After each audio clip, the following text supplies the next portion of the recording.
Davao City Mayor Rodrigo Duterte at Senador Bongbong Marcos nangunguna naman sa bilangan sa local absentee voting. Detalye mula kay Eagle News reporter Gerald Tagbo.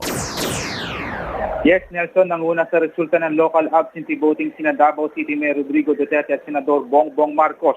Sa Certificate of Canvass ng LAB, nagtala si Duterte ng 10,283 votes na sinundan ni Vice President Jejomar Binay na may 4,375 votes.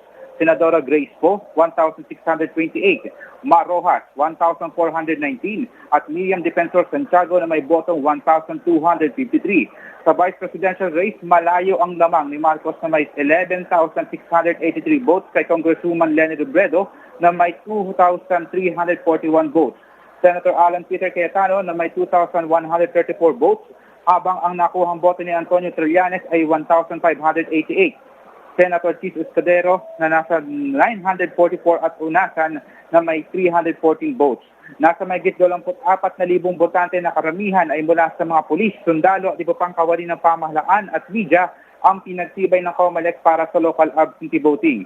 At sa datos na nakuha natin mula sa komisyon, aabot sa 18,960 ang turnout sa LAB. Nagpapatuloy naman ngayon, Nelson, ang canvassing ng National Board of Canvassers para sa senatorial at party list race.